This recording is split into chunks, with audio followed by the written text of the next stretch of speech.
मैना का कोप भवन में प्रवेश, भगवान शिव का हिमवान के पास सप्तर्षियों को भेजना तथा हिमवान द्वारा उनका सत्कार सप्तर्षियों तथा अरुंधति का और महर्षि वशिष्ठ का मैना और हिमवान को समझाकर पार्वती का विवाह भगवान शिव के साथ करने के लिए कहना।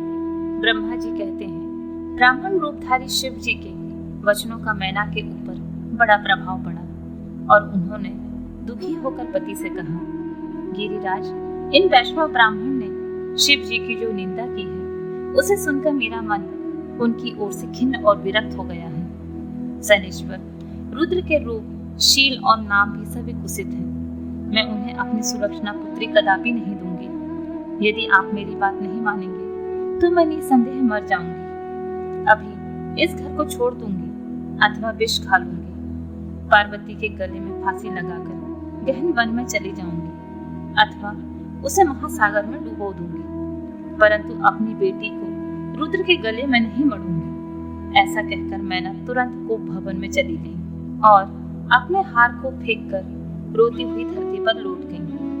उधर भगवान शिव को इस बात का पता लगा, तब उन्होंने अरुंधति सहित सप्तर्षियों को बुलाया तथा मैना के पास जाकर उन्हें समझाने की आज्ञा दी। शिव जी का आदेश प्राप्त कर भगवान शिव को नमस्कार करके वे दिव्य ऋषि आकाश मार्ग से उस स्थान को चल दिए जहाँ हिमवान की नगरी थी। उस दिव्यपुरी को देखकर उन सप्तर्षियों को बड़ा विस्मय हुआ।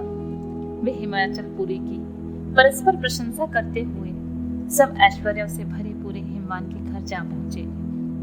उन सूर्य तुल्य तेजस्वी सातों ऋषियों को दूर से आकाश के रास्ते से आते देख हिमवान को बड़ा विस्मय हुआ। वे बोले, ये 7 सूर्य तुल्य तेजस्वी मुनि मेरे यहाँ आ रहे हैं। मुझे प्रयत्न पूर्वक इस समय इनकी पूजा करनी चाहिए। सबको सुख देने वाले हम लोग गृहस्थ लोग धन्य हैं, जिनके घर पर ऐसे महात्मा पदार्पण किया करते हैं। ब्रह्मा जी कहते हैं, इसी समय वे मुनि आकाश से उतरकर पृथ्वी पर खड़े हो गए। उन्हें सामने देख हिमवान बड़े आदर के साथ आगे बढ़े और हाथ जोड़कर मस्तक झुकाकर उन सप्तर्षियों को प्रणाम करने के पश्चात उन्होंने बड़े सम्मान के साथ उन सब की पूजा की तथा उन्हें आगे करके कहा, मेरा गृहस्थ आश्रम आज धन्य हो गया है। यूं कहकर उन्हें बैठने के लिए भक्ति पूर्वक आसन लाकर दिया। तब वे आसनों पर बैठ गए।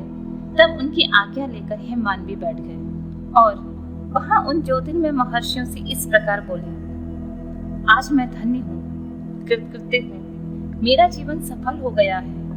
मैं लोकों में बहुत से तीर्थों की भांति दर्शनीय बन गया हूँ, क्योंकि आप जैसे विष्णु रूपी महात्मा मेरे घर आए हैं। पधारे, आप लोग पूर्ण काम हैं। हम तीनों के घरों में आपका क्या काम हो सकता है? तथापि मुझ सेवकों के योग्य यदि कोई कार्य हो तो कृपया पूर्वक उसे अवश्य कहें। उसे पूर्ण करने में मेरा जीवन सफल हो जाएगा। ऋषि बोले, शैलराज, भगवान शिव को जगत का पिता कहा गया है और शिवा जगत जननी माता कही गई है। अतः तुम्हें महात्मा शंकर को अपनी कन्या देनी चाहिए। हिमालय, ऐसा करके तुम्हारा जन्म सफल हो जाएगा तथा तुम जगत गुरु के भी गुरु हो जाओगे, इसमें कोई संशय नहीं है। मुनीश्वर, सप्तर्षियों का यह वचन सुनकर हिमवान ने दोनों हाथ जोड़कर उन्हें प्रणाम करके इस प्रकार कहा, महाभाग सप्तर्षियों, आप लोगों ने जो बात कही है उसे शिव की इच्छा से मैंने पहले ही मान रखा है। किंतु प्रभु, इन दोनों एक वैष्णव धर्मी ब्राह्मण ने आकर भगवान शिव के प्रति प्रसन्नता पूर्वक बहुत सी उल्टी बातें बताई हैं। तब से शिवा की माता का ज्ञान भ्रष्ट हो गया है। वे अपनी बेटी का विवाह उस योगी रुद्र के साथ नहीं करना चाहती हैं। ब्राह्मण, वे बड़ा भारी हट करके मेले कपड़े पहनकर कोप भवन में चली गई हैं और समझाने पर भी नहीं समझ रही हैं। मैं भी उन वैष्णव ब्राह्मण की बात सुनकर ज्ञान भ्रष्ट हो गया हूँ। आपसे सच कहता हूँ, भिक्षुक रूपधारी महेश्वर को बेटी देने की अब मेरी इच्छा भी नहीं है। ब्रह्मा जी कहते हैं, नारद, मुनियों के बीच बैठे हुए शैलराज शिव की माया से मोहित हो उपयुक्त बात कहकर चुप हो गए। तब उन सभी सप्तर्षियों ने शिव की माया की प्रशंसा करके मेनका के पास अरुंधति को भेजा। पति की आज्ञा पाकर ज्ञान नंदिनी अरुंधति देवी तुरंत उस घर में गई जहाँ मैना और पार्वती थी। जाकर उन्होंने देखा मैना शोक से आकुल होकर पृथ्वी पर पड़ी है। तब उन साध्वी देवी ने बड़ी सावधानी के साथ मधुर एवं हितकर बात कही।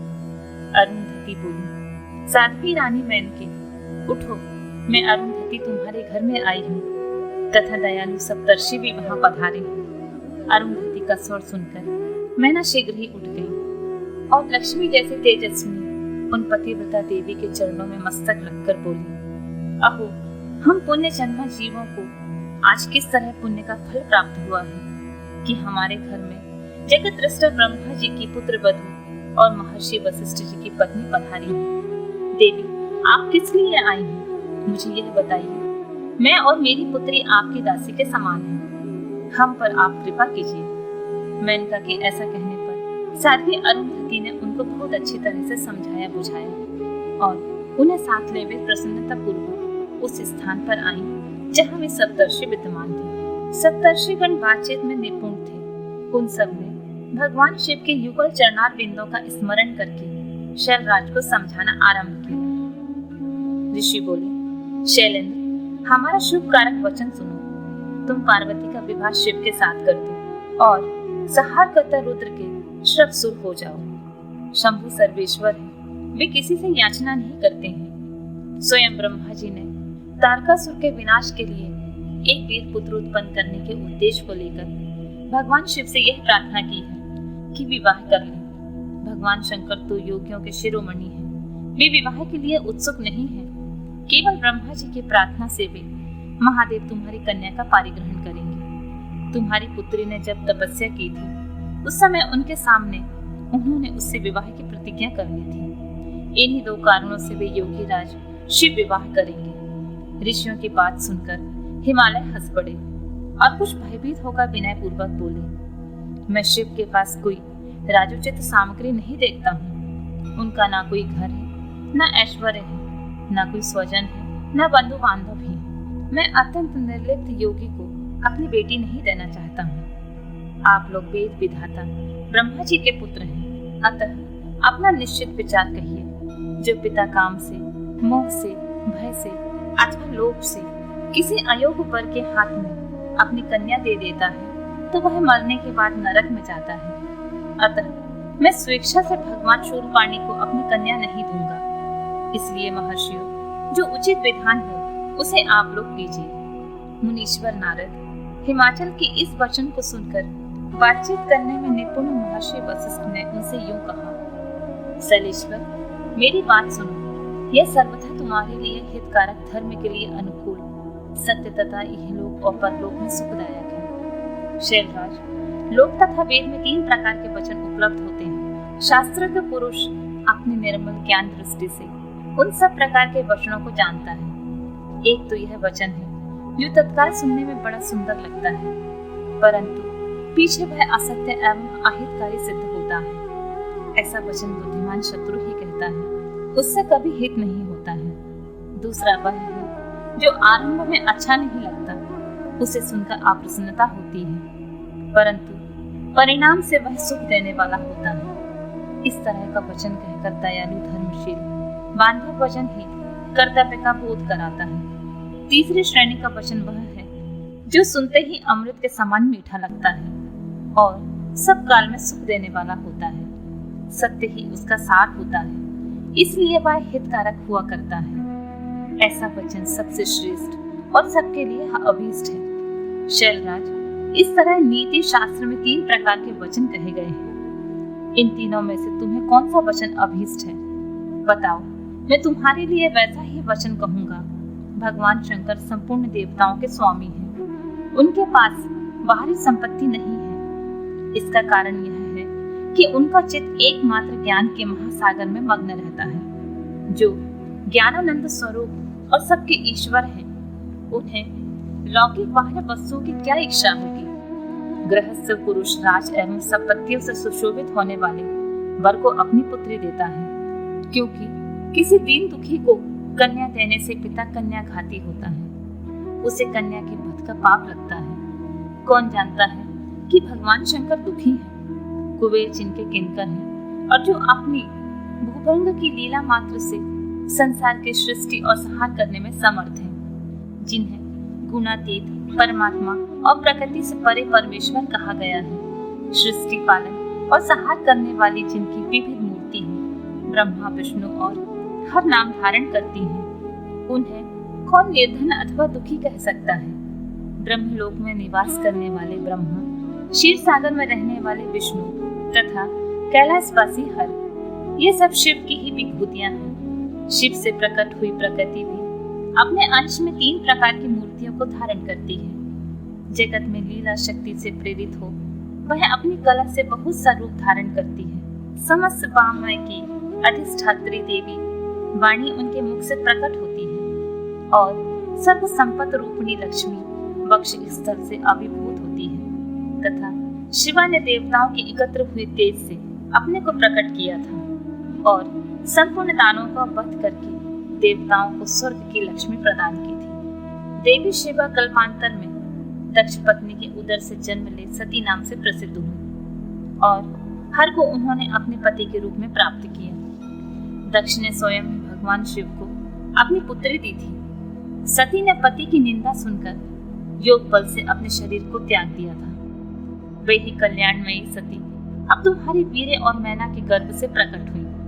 शैलराज, ये शिवा जन्म जन्म में शिव की ही पत्नी होती है। प्रत्येक कल्प में बुद्धि रूपा दुर्गा ज्ञानियों में श्रेष्ठ माता होती है। ये सदा सिद्ध सिद्धदायिनी और सिद्ध रूपिणी है। भगवान हर चिता भस्म के रूप में सत्य के अस्थि चूर्ण को ही स्वयं प्रेम पूर्वक अपने अंगों में धारण करते हैं। अतः गिरिराज, तुम स्वेच्छा से अपनी मंगलमयी कन्या को भगवान हर के हाथ में दे दो। तुम यदि नहीं दोगे तो वह स्वयं प्रियतम के स्थान में चली जाएगी। देवेश्वर, शिव तुम्हारी पुत्री का अनंत क्लेश देखकर ब्राह्मण के रूप में इसकी तपस्या के स्थान पर आए थे और इसके साथ विवाह की प्रतिज्ञा करके इसे आश्वासन देकर वर देकर अपने आवास स्थान को लौट गए थे।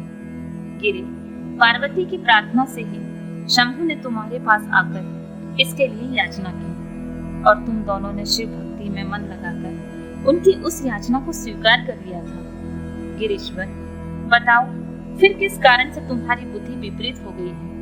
भगवान शिव ने देवताओं की प्रार्थना से प्रभावित होकर हम सब ऋषियों को और अरुंधति देवी को तुम्हारे पास भेजा है।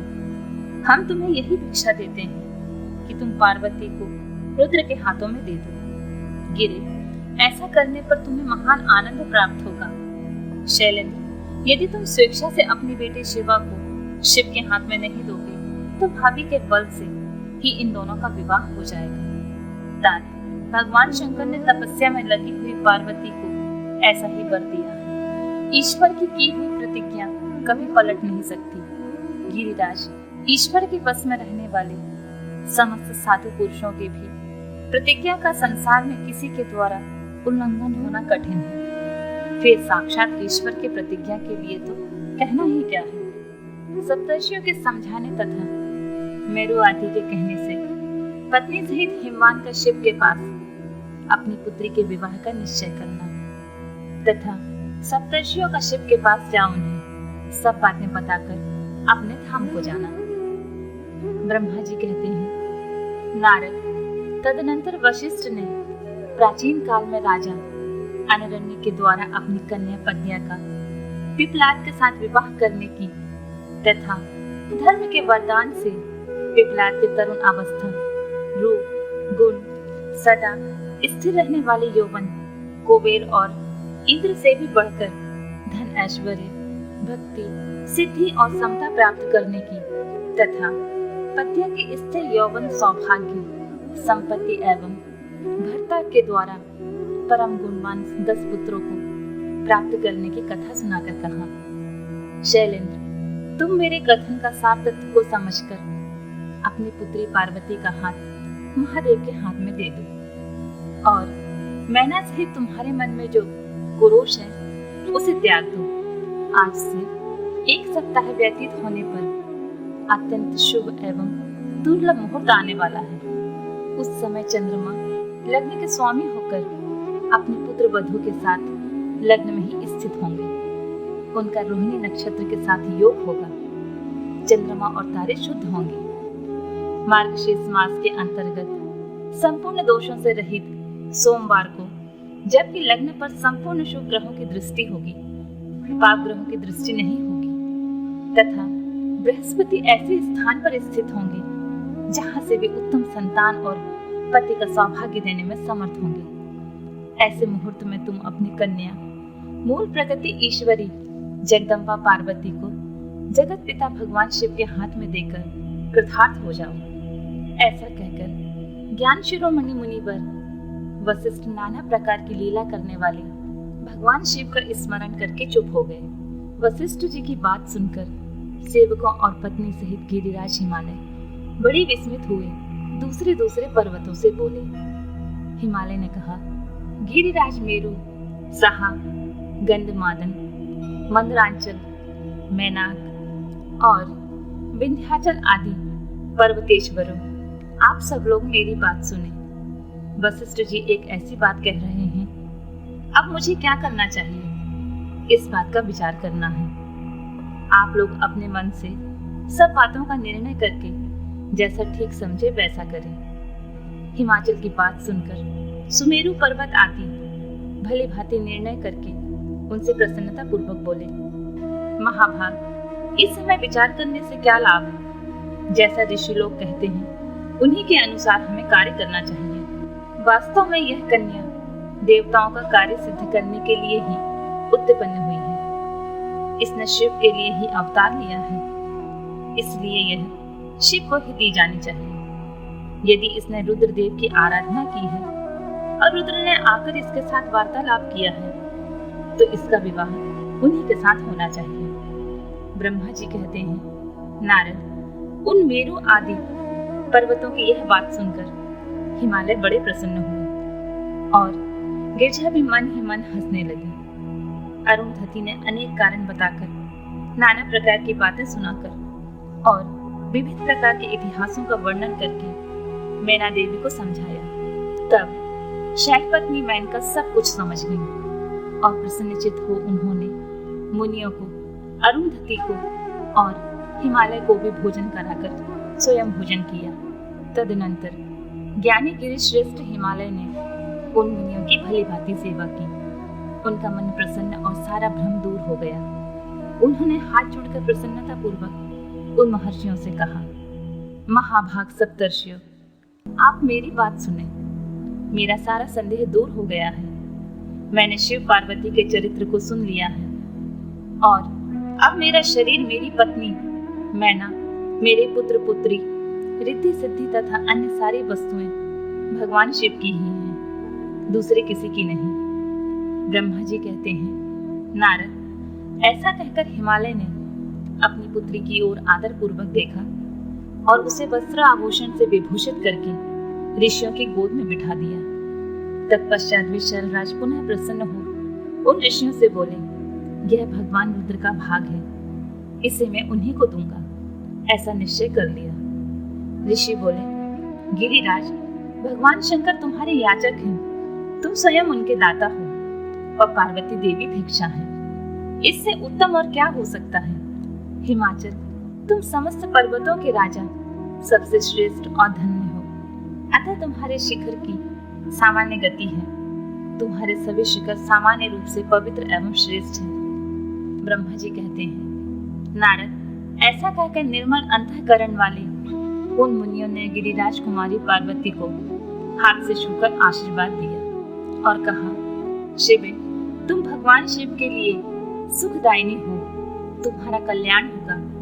जैसे शुक्ल पक्ष में चंद्रमा बढ़ते हैं, उसी प्रकार तुम्हारे गुणों की वृद्धि हो। ऐसा कहकर सब मुनियों ने गिरिराज को प्रसन्नता पूर्वक फल फूल दे विवाह के पक्के होने का दृढ़ विश्वास कर लिया। उस समय परम सती सम्मुखी अरुंधति ने प्रसन्नता पूर्वक भगवान शिव के गुणों का बखान करके मैना को लुभा लिया। तदनंतर गिरिराज हिमवान ने परम उत्तम मांगलिक लोकाचार्य का आश्रय ले हल्दी और कुमकुम से अपने दाढ़ी मूछ का मार्जन किया। तत्पश्चात चौथे दिन उत्तम लग्न का निश्चय कर परस्पर संतोष दे वे सप्तर्षि भगवान शिव के पास चले गए। वहां जाकर शिव को नमस्कार और विभिन्न सूक्तियों से उनका स्तवन करके वे वशिष्ठ आदि सब मुनि परमेश्वर शिव से बोले, देवादिदेव महादेव, परमेश्वर महाप्रभु, आप प्रेम पूर्वक हमारी बात सुने। आपके इन सेवकों ने जो कार्य किया है उसे जान ले। महेश्वर, हमने नाना प्रकार के सुंदर वचन और इतिहास सुनाकर गिरिराज और मेनका को समझा दिया है। गिरिराज ने आपके लिए पार्वती का वाग्दान कर दिया है। अब इसमें कोई ननुज बच नहीं है। अब आप अपने पार्षद और देवताओं के साथ उनके यहाँ विवाह के लिए जाइए। महादेव प्रभु, आप शीघ्र हिमालय के घर पधारिए और वेदोक्त रीति के अनुसार पार्वती का अपने लिए पारिग्रहण कीजिए।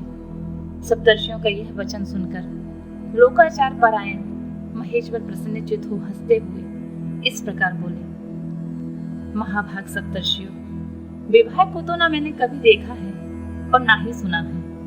तुम लोगों ने पहले जैसे देखा हो उसके अनुसार विवाह की विशेष विधि का वर्णन करो। महेश्वर के उस लौकिक शुभ वचन को सुनकर वे ऋषि हंसते हुए देवादिदेव भगवान सदाशिव से बोले, प्रभु, आप पहले तो भगवान विष्णु को विशेषतः उनके पार्षदों सहित शीघ्र बुला लें, फिर पुत्रों सहित ब्रह्मा जी को, देवराज इंद्र को, समस्त ऋषियों को, यक्ष, गंधर्व, किन्नर, सिद्ध विद्याधर और अप्सराओं को प्रसन्नता पूर्वक आमंत्रित करें। इनको तथा अन्य सब लोगों को यहाँ सादर बुलवा लें। वे सब मिलकर आपके कार्य का साधन कर लेंगे, इसमें कोई संशय नहीं है। ब्रह्मा जी कहते हैं, नारद, ऐसा कहकर वे सातों ऋषि उनकी आज्ञा ले भगवान शंकर की स्थिति का वर्णन करते हुए वहां से प्रसन्नता पूर्वक अपने धाम को चले गए।